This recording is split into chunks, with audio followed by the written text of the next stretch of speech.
All right, guys, so we are moving on to our next section.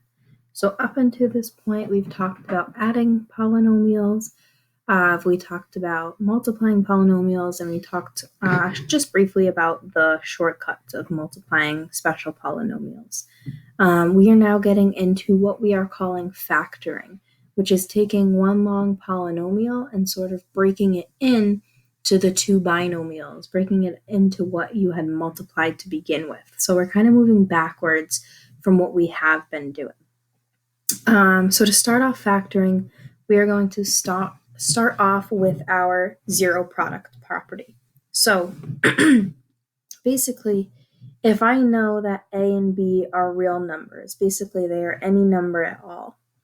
If I multiply those together, and I know that my answer is 0, right? So if I multiply A times B and I get the answer of 0, then there's either two things that are happening. There's two options that are happening. Either A has to be equal to 0 and B is some random number, or B is equal to 0 and A is some random number, right? So if A times B is equal to 0, then either A has to equal 0 or B has to equal 0. So we use this property to solve an equation where one side is equal to 0, right? And those solutions are called zeros, right? So if I have something like these examples here, and I tell you I want values, I want to know what value x can equal here, right? If I'm taking two binomials, these are like two terms, and I'm multiplying them together, then either x minus 4 has to equal 0, or x plus 2 has to equal 0. Those are my two options. And from there, I can just go ahead and solve, right? I can add 4. So one option that would give me an answer of 0 up here is if x was equal to 4. My other option is I subtract 2. My other option is that x is equal to negative 2 up here, right? These are my answers. Those are my solutions to this problem, because if I plugged in 4 on both of these binomials, or if I plugged in a negative 2 for both of these binomials, I would end up getting an answer of 0 at the end. We would go through that same process, that same idea on number 2. I would have x minus 5 is equal to 0, or x minus 1 would have to equal 0 in order for this final product to be 0. So I can add 5. I would get x is equal to 5, or my other option for this entire problem would be if x is equal to 1. So both of these are considered to be solutions. There's not just one solution on these problems. Okay, so that's going to come in handy when we are talking about factoring as a whole. We're going to be doing several lessons on factoring.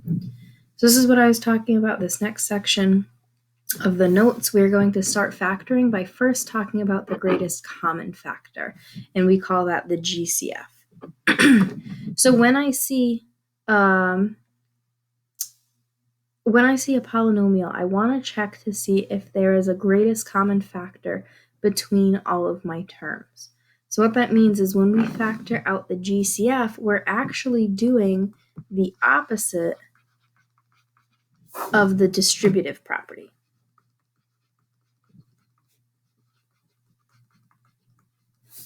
Okay, so when we are doing the distributive property, right, when we talk about distributing something inside parentheses, we're really multiplying each term by the same value, right? So in this first example, if I wanted to do the distributive property, I would take 5x squared times 4x to the 4th times 3, right? This would give me 20x to the 6th plus 15x squared.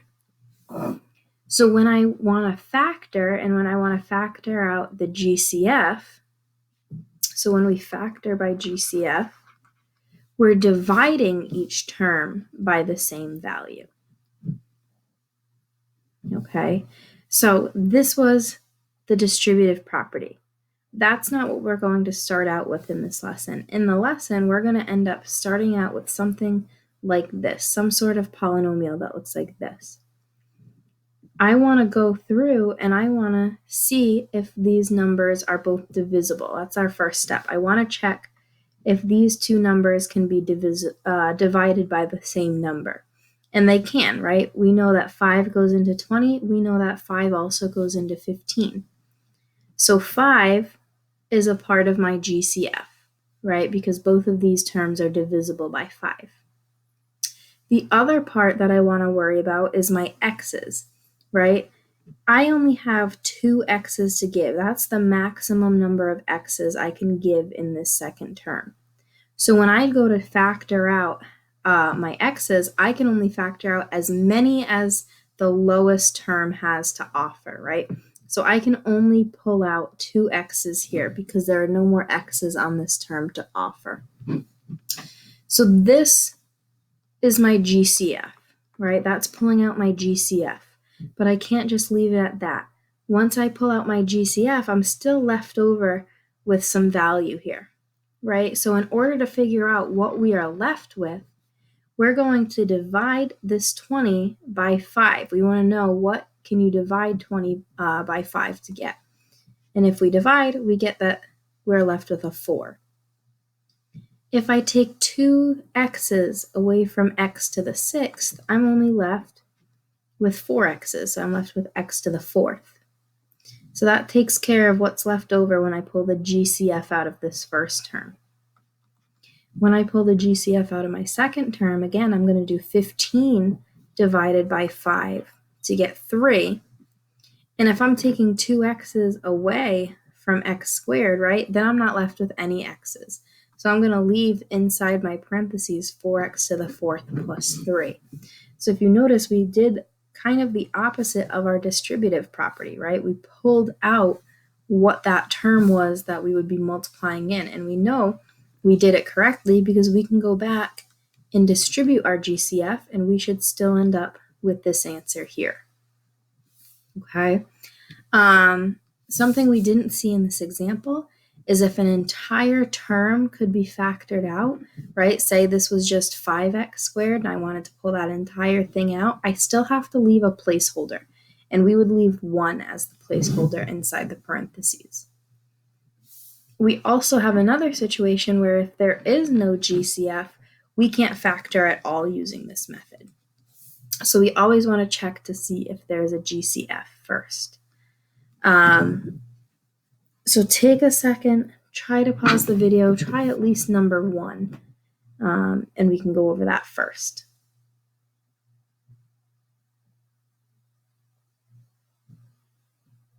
Okay, hopefully you guys took a second to pause it, try it out.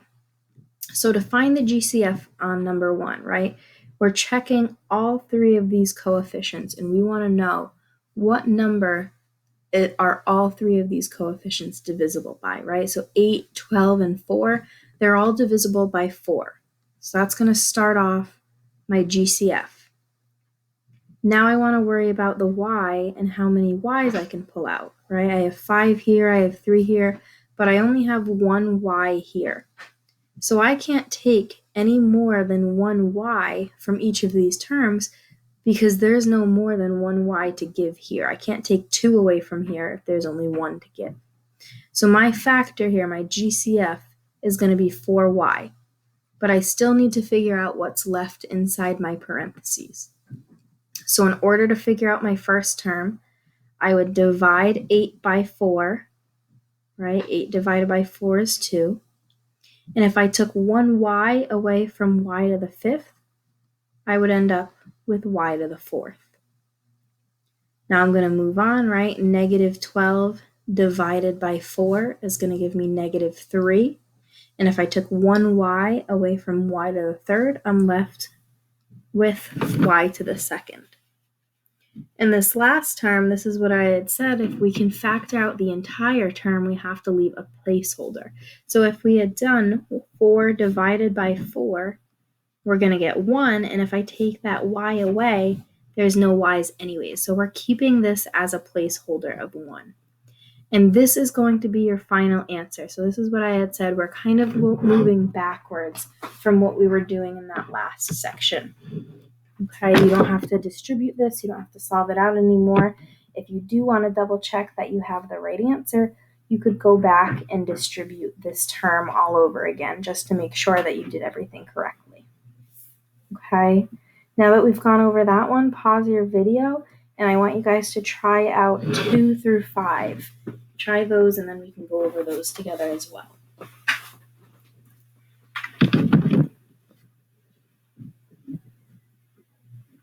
Okay, so hopefully you guys took a second to go practice these. So on number 2, now we want to check what number divides 14, 24, and 30. And the answer to that is just 2, right? Only 2 is going to divide all 3 of those terms there, all 3 of those values. And I have to worry about my z's and how many z's I can take, right? And my lowest term only has 3 z's. So the maximum number of z's I can take would be 3. Okay, so this is my GCF. 2z to the third is my GCF. I need to figure out what's left over in my parentheses. So we go through. 14 divided by 2 is 7. And if I take 3 z's away from z to the 8th, I'm left with z to the 5th. Now I'm going to go forward. 24 divided by 2 is 12. And if I took 3 z's away, I'm left with z to the 4th. Next term, negative 30 divided by 2 is negative 15. And if I took 3 z's away from z to the 3rd, I don't have any z's left over. So I have 7z to the 5th plus 12z to the 4th minus 15 in our parentheses. Okay, on number 3, again, we're checking what number divides 16 and 6. In this case, we would say 2 again. And I only have 3 c's to give from my lowest term, so that's what I'm going to pull out. I'm going to pull out 3 c's. So if I go through to figure out what's left in my parentheses, 16 divided by 2 is 8. If I take 3 c's away from c to the 7th, I'll get c to the 4th. Move on to our next term, negative 6 divided by 2 is negative 3. Take away 3 c's. There's no more c's left over. That's what's going to be left in our parentheses. Number 4, 25 and 45, trying to find the number that divides both of those, would end up being 5. And this last term, right, my lowest term only has 4 d's to give, so I'm going to pull out 5d to the 4th as my GCF. So if we go through to figure out what's left in our parentheses, 25 divided by 5 is 5. If I take 4 d's away from d to the 5th, we're left with just 1 d. And then I move on. 45 divided by 5 is 9. And I took away all 4 d's, so there's no more d's left inside our parentheses on that term. Okay, and the last one, we're looking for the term or the number that divides 9, 12, and negative 3, which would be 3. And this last term only has 1k to give, so I can only take a maximum of 1k. So inside my parentheses, right, whatever's left over, 9 divided by 3 is 3. Take a k away from k to the 4th is k to the 3rd. 12 divided by 3 is 4. Take a k away from k to the 3rd, it would be k to the 2nd. And then negative 3 divided by 3 is negative 1. Take away a k, I'm just going to leave it as negative 1. Okay, so I can't stress enough, we're basically doing the opposite of the distributive property. So you have your final answer in a sense. You want to go backwards and figure out, hey, what did I start with? What did I distribute to begin with? Okay, so again, you can always double check your answers by distributing your GCF back into your parentheses to make sure you ended up with this original problem here. Okay, so I want you guys to do your best. Try out the bookwork. I put the picture up of the book problems on Google Classroom. Do your best on them. We will certainly be going over them together, and we will certainly be doing much more practice with this. So do the best you can, and just let me know if you guys have any questions.